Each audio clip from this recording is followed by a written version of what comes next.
said, I am amazed by the amount of real estate talent, real estate ownership, franchise real estate ownership, franchise businesses that all affect real estate in one form or another, whether it's a restaurant, whether it's a pizza shop, etc., that has been developed from a town that I thought was just a flyover town in the United States of America. And as I've gotten to get to know, this is my second time out here in the last 5-6 years, and it's remarkable, and please do not take it for granted the access that you have as students or young professionals to the talent that resides that you. My comment was, can I be 22 again, and can I go be mentored by a few of these individuals who have built some of these wonderful companies right here from Wichita. Someone also said that you had to expand your geography because there wasn't enough business right here in Wichita, and boy, did some of you expand your geography worldwide. When Steve Martin first called me last year, I think we were actually at an event, he said, I need to talk to you. I actually was a little concerned. And I said, sure, I'd love to chat with you. And he said, can you come in December to Wichita I'm getting this lifetime award, and announce me and spend some time with me. And I thought, you're not retiring, are you? And he said, no, I'm not retiring. And I said, okay, good. I don't think Tom or I will be ready for that. So I said, sure, I'll be happy to.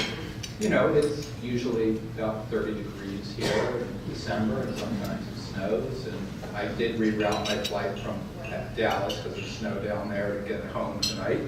But I'm thrilled to be here. The fact is, NAI Martens is one of the top performing firms within NAI Global. For the past 6 years that they've been affiliated with us, we've seen exceptional growth in the Kansas market. And because our network is collaborative in nature, as most of you know Steve, certainly NAI Martin brokers and NAI affiliates have been collaborating all across the country, helping clients not only here in Kansas, but throughout the Midwest, throughout the globe. It's been a win-win every time in every transaction. Steve Martens and his brokers personify the essence of our brand. Global strength built on local expertise. In short, when you do business with an NAI office like NAI Martens, it's like doing business with your neighbor. They're very much a neighbor that can help you close the deal right here in Wichita. Now I've got the east side and the west side figured out here. The river walk, I've gotten it down a little bit. But he can also help you in Boston or Buenos Aires or Los Angeles, or I heard about a deal that they helped in Las Vegas recently from a local company right here in Wichita that had a plant there. But the key to our success, despite the size and global reach, that every one of the firms like NAI Martens is independently owned and operated. And that's the key. They bring an entrepreneurial spirit to every deal, and often, like Steve, they bring 2 or 3 or more generations of local commercial real estate relationships that give them an edge. It gives them an edge on what, where, when, and how to achieve exceptional results for you, the client. We pride ourselves in being a part of a company that keeps track of a lot of big data, and each of these local offices are able to engage in that data that we keep on a global basis, and then drill it right down to how it plays, let's say, right here in Wichita or beyond. All of these attributes of an NAI affiliation combine to mean one thing for the clients. Your nearby office is your local point of entry to a world of creative solutions in commercial real estate. When we first entered into talks with Steve to see if the Martens company would be a good fit for our company, I was struck by 2 things. First, here's a guy who's curious and absolutely about everything. We were actually talking yesterday. This is my 36th year in the real estate business, and Steve told me it's also his 36th year and holding in the real estate business. But both of us were talking about how curious we are on how the next 10 years of real estate will be changing due to a lot of the different things that are happening, from technology to data to airplane travel to more Gen Ys and Gen X's coming into the business. Growing up in Wichita, he certainly witnessed fundamentals of the agricultural and aerospace business through their upturns and downturns alike.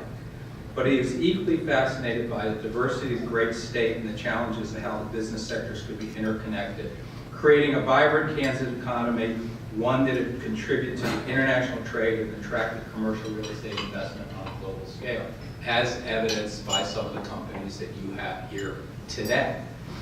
After 9/11, when the global shift in aerospace changed manufacturing and left Wichita struggling, Steve joined a group of community leaders to create a more focused economic development plan.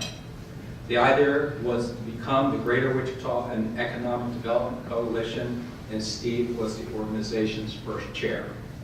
His relationship with national site selectors helped guide their mission and recruit and retain and expand industries within Wichita and Sedgwick County to facilitate diverse, quality jobs and capital investment. At 7 a.m. this morning, Tom and Steve and I, along with the Economic Development Group, Steve was leading us in doing exactly the same thing, talking to them how we and the local economic development could help bring more jobs, more businesses, more industries to Wichita. And we gave them some good suggestions on how we think we could help. The second thing I realized about Steve, that here's a guy with personal values, a spirit of innovation, a collaborative, creative environment that reflects in his own. Within Steve Martens, we have found a constant mentor, both in his industry, both within the local and state and commercial real estate community. Let me give you a couple examples. NEI Global believes in lifelong learning, and we rank as number 3 the amount of CCIMs, SIORs actually on the globe, because both of those groups are globally now. Steve not only has his CCIM, his SIOR, his CPM, which is Commercial Certified Property Manager, he also has a concentrated effort to make his brokers earn his commercial.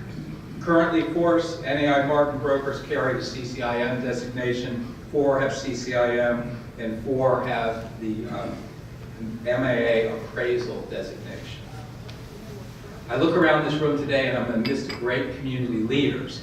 Many of you contribute your time, your talent to the local charities that enhance your community to make a better place for all of us. Whether it's the Chamber, whether it's Wichita State University. Oh, and by the way, what you have accomplished in 4 years on your new development on the old golf course is mind-boggling from someone coming from New York City. That would have taken about 40 years in New York City to just get it through zoning and neighborhood opposition. But it's beautiful. I had a tour of that yesterday. Or the United Ways of the Plains Exploration Prize. You've likely served with Steve Martens as a fellow board member, committee member. If you're in the commercial real estate business, you've seen him in action as he enhanced the industry as a past president of the Realtors of South Central Kansas, the Kansas Association of Realtors, and the Kansas chapter of CCIM. For all of these activities and many others too numerous, we honored Steve and NEI Martens at NEI Global with the first 2015 Pillar of the Community Award. And I can tell you that everyone at NEI that has since gets that award, or will get that award, has very big shoes to fill. I could go on listing his many other contributions to the industry, to the community, but I think it's better that I now step aside. Ladies and gentlemen, it's my extreme honor to introduce your Kansas CCM chapter and Wichita State University Kansas Center of Real Estate Lifetime Achievement honoree, Mr. Steve Martens. Thank you for those kind words, and we appreciate you traveling to be with us today. We appreciate that very much. I want to thank the Kansas chapter of CCIM and the Center of Real Estate at Wichita State University for this recognition. It's great to see Herb and Colby and Rod here today as past recipients, and thank you all very much. You know, preparing my remarks for today's event, there were several people that came to mind that I wanted to mention and talk about it, and the ones at the head table or up front here are the ones I'd like to say, and they've been very important to me during my 43 years in the commercial real estate world. Vicki, my wife, has, in fact, this January we'll be married 40 years, so she has suffered through the trials and tribulations of commercial real estate ownership. She's an accomplished educator, but always had time to visit on challenges. She's learned that when I come home and come through the door, and the first words out of my mouth are, "You can't believe what this crazy bastard did." It's time to get a glass of wine. Just let me vent, go on and on. I'm sure no one else in this room has had that issue. Jay Olshonsky really is the reason that Tom and I and our firm are part of NAI Global. Jay has just done a wonderful job of leading that organization, growing that organization, and the other offices and the connectivity that we have is really fantastic and a great job. Tom, who is my lifelong friend, or a friend for my entire career, and my business partner since about 2011 at NAI Martens. It's been a great time. We've enjoyed working together, and as I said, Tom's somebody that I've known since I started in my career, and it's nice finally to have an opportunity that we can team up and work together and do that. Jamie and Kimberly Coulter, very trusted friends, very close friends. I mean, Jamie, without doubt, is one of the most incredible and successful business people I've ever known. And he's been so kind to have time, to share time with me, to visit, to help provide me with some ideas, and certainly played a key role in my career. And Jamie and Kimberly, I thank you very much, and thank you for being here today. The other group I want to introduce is Phil and Judy Frick, longtime friends. And I shared with Phil when we came in today, I said, you know, I think it was this morning it dawned on me, but Phil and I have owned something together since I started in 1975. Duplexes, the infamous Palace Apartments. We got a lot of stories there. Thank God the statute of limitations is run on that. Condos in Breckenridge, that's where Phil and I understood the direct connection between oil booms and Texans. That's a good time to own property in the Rocky Mountains to sell. Sailboats, I don't know if those were necessarily financially successful, although we did suffer through a tornado at Lake Cheney and had an insurance claim, so we came out okay. Dairy Queens, probably didn't do so good on those. That was a nice deal. In fact, Ken Seville and Tony Utter, Ken was my first landlord in the shopping center where we had the Dairy Queen there at Central and Rock Road. But today and I, Phil, have just relaxed. We own a little piece of property over in Butler County, and we're gentlemen farmers. So, but it's been a lot of fun. You know, when I started my career, mentoring was really not as formalized as it is today. But being in Wichita, being part of the Wichita business community, was really I was very fortunate. I had many mentors along the way. Colby Stanley, who's here today, is one. Marvin Bastian, Bob Folston, Dorothy Coombs, Al Hickman, and of course my dad, R.D. Martens. You know, I can't help but think of him, and David, your tribute to Pearl Harbor. My dad, on December 7th, 1941, was a high school student at East High, and his life changed quite a bit. He ended up, once he graduated, floating around the Pacific Ocean for a couple of years and doing a tour of duty. But I think as time has gone on, we do kind of forget the significance of this date and the impact that it had on so many people. I was very fortunate to have him as a confidant and a mentor. Those of you that knew my dad knew that he bought and fixed up and sold properties. And so my brother and I, when we were in junior high and high school, got to help clean up, or clean out, if you will, a lot of the apartment properties that he had. To this day, I still am very cautious when I go into a property where the electricity has been off and there's a refrigerator. You never want to stand right in front of the refrigerator and open the door, because you have no idea what's going to slide out on your shoes. One more story on my dad. In these properties have been vacant for a long time. The trap in the drains would get dry, so sewer gas would come through. My dad, it didn't bother him at all. My brother and I would be on our knees, gagging, tears coming out of our eyes. And my dad would be going, "Will you guys quit screwing off? Let's get to work." But it was crazy. It's funny the things you remember. Well, how did I get started?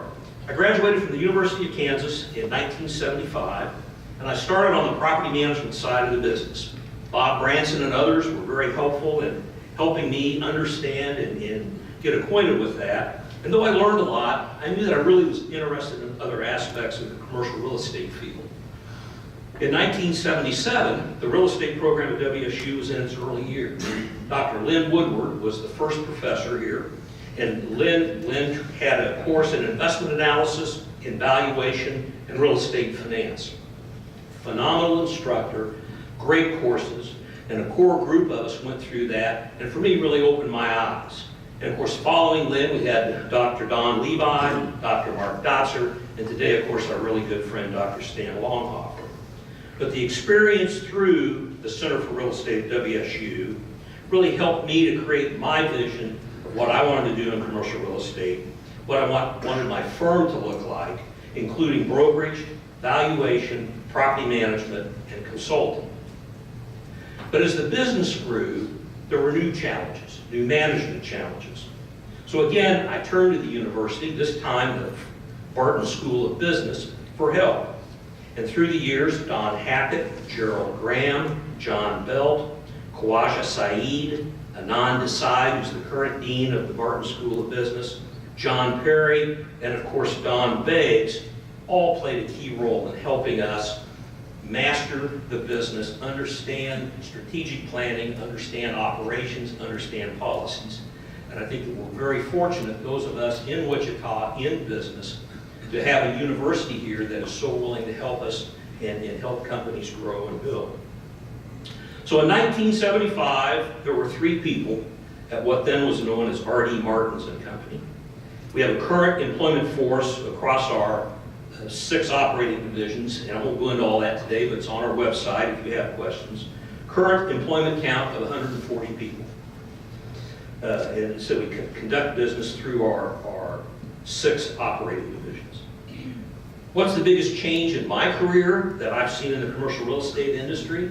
I would have to say technology. It's absolutely remarkable. In 1975, I think the tools that I had were the same that my grandfather Martens had selling residential real estate for Wheeler Kelly Hagen. I had a desk, I had a phone book, and a Rolodex. I still have the Rolodex, by the way. But today it's all about speed and accuracy of valuable information. And you know, at a point in time, I think a lot of us felt we were at a disadvantage being in Wichita. If you weren't from Denver or Kansas City or Chicago or New York, you really weren't in the know. But I think today with technology, where you are doesn't make a darn bit of difference. I think we have every competitive advantage in Wichita that you have anywhere else through the accessibility of technology. And I think over the next few years, the changes that are going to come will produce even more accurate results in terms of what's there. Now, Stan, let's see. There we go. Just a few benchmarks during my career. Some of you are going to remember these, many of you won't. But in 1975, when I started, the prime interest rate was 7%, which was no big deal. In December of 1980, it hit 21.5%, which still remains the all-time high. And that was not a fun time. Not a fun time at all. Now, if a person was lucky enough to have money, you could go buy a certificate of deposit, and what, Gary, you're getting 12% or something on it? I mean, it was easy money, a good deal. Of course, I didn't have any money, but for those that did, they came out all right. It's been interesting, though, since June of '85, for the most part, prime interest rates have remained in single digits. In 08, 6.5%. In late 15, dropped to 3.5%. And current rate, unless the Fed has changed and moved it this week, 5.25% on prime. Inflation has been interesting, too. In 1975, 6.5% inflation rate. The end of the 70s, early 80s, 12.5% inflation, which was a very scary time because you really couldn't, you just had no idea in the devaluation of what you owned from year to year was going to happen. And again, the last 10 years, from 08 through today, 0.1% to 2% inflation. So for many of you in your careers, higher interest rate, higher inflation rates haven't factored in. Kind of going through the decades, if you will. Whoops. There we go. The 70s, and again, this is more external forces that impacted those of us in commercial real estate. We had a monetary policy that created high levels of inflation. We know kind of what happened with that. In the 80s, in the first part of that decade, we hit the high at 21.5 prime. In 86 was the Tax Reform Act for commercial real estate. Essentially, that wiped out how you could handle your losses in real estate. Those of you in business prior to 86, you were looking at the tax savings you were getting off a real estate deal and counting that because that's what outweighed the cash flow loss that you had. That was gone. And of course, shortly after that, there was the savings and loan crisis, the Resolution Trust Corporation, and I'll come back to the RTC in a minute. But as if that wasn't enough, our Republican governor, Mike Hayden, and our Republican legislature decided we're going to have reappraisal and classification, which kind of became known as pin the tail on the commercial real estate donkey. I mean, we were slaughtered. Manufacturers, industry, just homeowners, apartments, farmers, everybody got a hell of a deal, but you got to make up the money, so they stuck commercial real estate. Some property owners had property taxes increased by 500% on that. And it's been, and of course, to make sure it's stuck, they made it a constitutional amendment so that there's no easy way to fix it. But that continues to be, I think, a major problem in Kansas.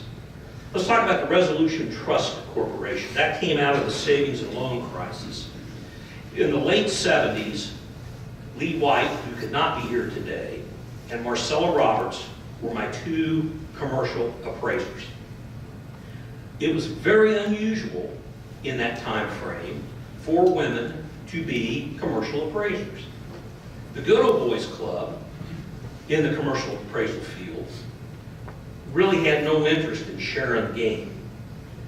We found it very difficult to get business with banks, not because the banks weren't working with us, but because the local group just wouldn't support what was going on. In fact, I think more than once, Marcella and Lee were told, you girls really need to go appraise houses, and we'll take care of the office buildings. Well, nothing like pissing somebody off to get going. But here's the crazy thing. The Resolution Trust Corporation, that was the Justice Department. So when Mid-Kansas goes down and some of the other issues come up, the Justice Department comes in and they start going through all these loan files. And not saying that anybody here ever didn't do a proper appraisal, but for whatever reason, the Justice Department said, you know, we really need to find somebody that's not been in this system. And so I came back from lunch one day, big guy in a burly suit sitting in our lobby, he's an FBI agent. And I'm thinking, oh man, what have I done now? And he said, you know, Mr. Martens, understand you do appraisals? Well, yes. Well, would you be interested in doing appraisals for the Justice Department, RTC? Didn't really know what that meant, but again, I'm a smart guy. I said, yes. And so about 3 days later, this was in the day when fax machines, that was the hot technology. And of course, it wasn't plain paper, it was that hideous thermal paper that would curl up and all. Well, we came in one morning and our fax machine had run all night, paper all over the floor. It was out of paper. Every light on that fax machine was blinking. And they were appraisal orders. It was the damnedest thing I'd ever seen. So we kind of went from 0 to 60 pretty quick on that deal. So just an interesting story how things can change very quickly. The 90s, in a way, unremarkable, the not so great recession that was brought about by restrictive monetary policy, again, inflation concerns and rising interest rates. And then we get to the 2000s. Y2K. Remember that scam? That was a great deal. We all spent a hell of a lot of money getting ready for that because we want to go back to the Stone Age. And then of course, 9/11. Probably in my business career, September 11th, 12th, 13th were three of probably the scariest days that I've ever been through. I mean, there was nothing going on, absolutely nothing. And no airplanes flying over, and in Wichita, that's a pretty rare deal. Phone wasn't ringing. I mean, there was nothing going on. And a very scary time. Once we got things back to normal, then our friends at the Fed decide between Q1 of 04 and Q2 of 06, they're going to raise interest rates 16 times. Gotta love those guys. Then we get into the subprime mortgage crisis. And guess what? Follow that was the Great Recession. And following that was the Troubled Asset Relief Program. Now, RTC, Resolution, Trust, Corporation. I like all three of those words. That just sounds like there's hope. Troubled Asset Relief Program. Not good. Whereas the RTC worked with real estate owners, real estate brokers, real estate appraisers to work out the mess. All the Troubled Asset Relief Program did was let some Wall Street bankers off the hook. So that was not very exciting. But through all that, we were able to kind of navigate the storm, provide a high level of commercial real estate service to our customers and clients. In fact, as we got into that, and he's here here today, but Gary Watkins was my banker at Emprise Bank at the time. And you know, your hometown Kansas banker, an important person if you own a business. Seeing what was going on, I had very little debt, but I knew my little itty-bitty line of credit was not going to carry me through what this thing may be. And so I went over and sat down with Gary. We worked out, expanded our line of credit. Pleased to say we never hit the top, never needed that much. But the fact that a lender was there and willing to help and involved, to this day, I still remember that conversation. Well, if I get to address a great group like this, I got to have some leave behinds in 3 or 4 points. And don't feel bad, I got a political one coming, but I'm going to save it for the end. Jay touched on this in the introduction. Continuous learning. It is so critical to remain in the game and be at the forefront of knowledge and understand what's going on. And I think the CCIM chapter is one way, and the designation and their programs, one way to be able to do that. There are other professional designations that can help as well. But I think that someone that says, I have my real estate salesperson's license, I'm done, I'm ready to go, is not going to be very successful in this career. Knowledge of capital markets. We live and die by the availability of money, of capital. And to understand how our system works, what drives interest rates up or down, what makes banks goofy, what creates concentrations, and why sometimes banks want to loan on a certain type of property, why sometimes banks don't. If we're going to be in this business, we have to have an understanding of that. Now, for me personally, I've had the opportunity during my career to serve on 3 different banks as an outside director. And I'm telling you, that's an excellent way, in a nuts and bolts fashion, to kind of understand what's going on. Third point, be a contributing member of society. Give back. Be involved in the community. You know, that's what makes this community the great community that it is. Folks like you and other business people, professional people, social workers that help build and maintain the social fabric and network of our community. A real, I think, critical point. And my political 2 cents worth, and I'm glad that Andrew is still here. You know, we really, as a city and a region, whether we're talking the county or South Central Kansas, we've got to have a serious discussion regarding our initiatives, our incentives that we give. And what do I mean by that? There's really 2 kinds of incentives. There's job growth incentives, which predominantly come from the state, but local government can play a role in that. And there's development incentives with TIFs and CIDs and those kinds of things. Now, I'm going to be kind of blunt here, but I don't understand, you know, to me, and I'll bet if we took a poll here, our biggest problem in Wichita and South Central Kansas is job growth. We need more jobs. We've got a phenomenal university. We've got great community colleges, the technical college. We've got what we need to have happen, but we need more employers. The office market in this town sucks. It's awful. In the mid-'80s, the Crest Energy building, I was doing deals in there at $18 a foot. I wish I'd known what was going to happen, because I might have worked a little harder on that deal. But but it's just awful. It's just terrible. We need more jobs. Limited resources. I get it, you know, we're the state of Kansas, we're the city of Wichita, there's only so much we can do. But at some point, somebody's got to lead a discussion on, are we going to spend our tax money and our incentive money paying companies that are already here to relocate, or are we going to take that money and spend it on job growth? And I'm not picking on a company, I'm just saying there's a discussion that we need to have.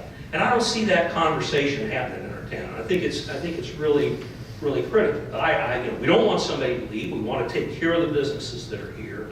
But a business that's here, I don't think ought to be able to score that kind of an incentive when we know we've had companies that have looked at Wichita and maybe would have come, but for there wasn't enough incentive money. So that's just my 2 cents worth on that. Well, let's talk a minute about what is next. I kind of got nervous on this thing when I first started thinking about it, because I thought, crap, maybe this means I do have to retire. But then I got looking at the list that was up here, and these guys, I see Colby and Herb and Rod and Phil Ruffin, Jack DeBoer, among others. I'm going, hell no, I'm good for another 30 years. I'm pretty excited on that.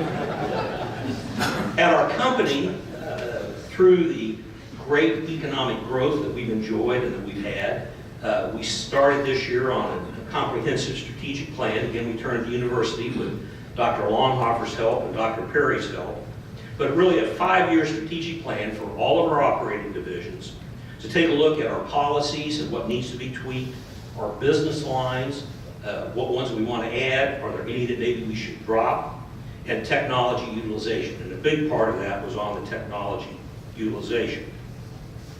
I also understand that, and I didn't clear this with Jay, but how I worded it, I think we're okay.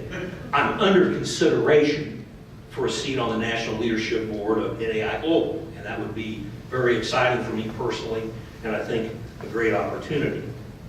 But here's the real truth. There we go. Rock Chop Lila.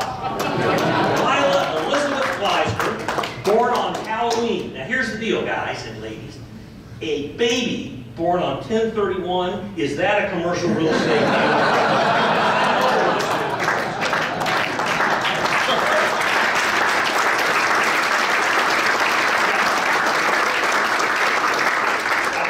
I want to point out that I don't play fair on this, but even though Lilac does have an outstanding bid from the Theta House at KU and an invitation to the business school at KU, would love to hear from the Barton School and WSU. So we can get together, Elizabeth, we can get together after lunch and kind of talk about that and start the negotiations.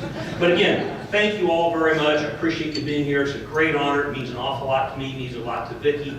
And thank you all very much. And with that, it is time, David, if you'd come up, Steve, if you would come up, it is time for us to formally present the 2018 Kansas CCIM Chapter and WSU Center for Real Estate Lifetime Achievement Award to Steve Martens.